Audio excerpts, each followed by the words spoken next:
बिक गया बिग बाजार। बिग बाजार में सेल का इंतज़ार लगभग हर मध्यम वर्गीय परिवार करता है, क्योंकि सेल के दौरान बिग बाजार में हर तरह के प्रोडक्ट पर भारी छूट दी जाती है। कंपनी की टैगलाइन सबसे सस्ता सबसे अच्छा ने घर घर पहचान दिलाई। लेकिन रिटेल किंग कहे जाने वाले किशोर बियानी ने अब अपने इस कारोबार को मुकेश अंबानी के हाथों बेच दिया है। किशोर बियानी एक सफल भारतीय कारोबारियों में गिने जाते हैं।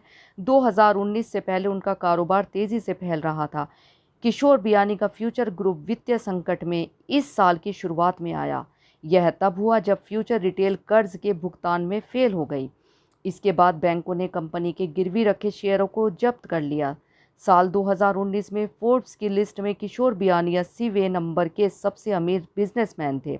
लेकिन अब कर्ज उतारने के लिए उन्होंने अपना बड़ा कारोबार Reliance retail and fashion lifestyle limited को 24,713 करोड़ रुपए में बेच दिया है। इस डील के साथ ही किशोर बियानी के ऊपर रिटेल किंग का तमगा भी हट जाएगा।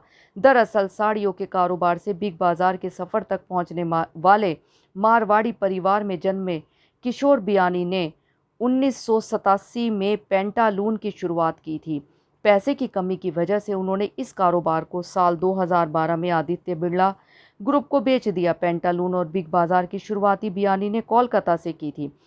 किशोर बियानी ने अपने बिजनेस की शुरुआत 1987 में की थी। उनकी पहली कंपनी मेंज बियर थी। बाद में इसका नाम उन्होंने पेंटालून कर दिया। फिर 1991 में इसका नाम पेंटालून फैशन लिमिटेड कर दिया गया। 2001 में किशोर बियानी ने पूरे देश में बिग बाजार के स्टोर खोले।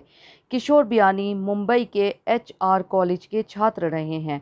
उनकी यात्रा मुंबई के 1980 में स्टोन वॉश डेनिम फैब्रिक की बिक्री से शुरू हुई थी।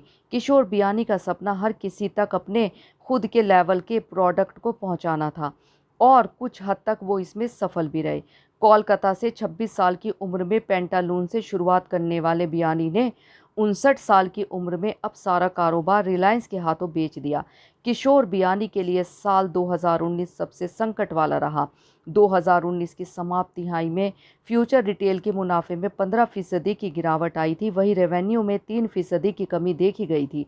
अब कोरोना की वजह से संकट और गहरा गया है। लगातार कर्ज का बोझ बढ़ने से रेटिंग एजेंसियों ने भी रेटिंग घटा दी है, जिससे फ्यूचर रिटेल के शेयरों में करीब 75% तक गिरावट देखने को मिली।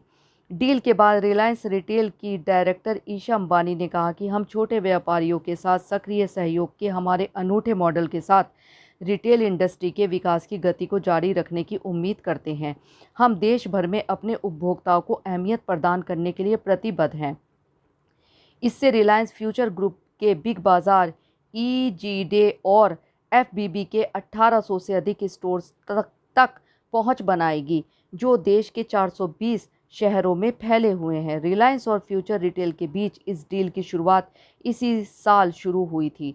रिलायंस से पहले अमेरिकी कंपनी अमेज़ॉन ने भी फ्यूचर ग्रुप में दिलचस्पी दिखाई थी, लेकिन RIL के साथ एक डील ने बियानी के कर्ज के मुद्दों का पूरी तरह से समाधान कर दिया है। अब इस डील के बाद किशोर बियानी को अपने ऊपर से सभी कर्जों को उतारने में मदद मिलेगी और आने वाले दिनों में फिर कुछ नई शुरुआत कर सकते हैं।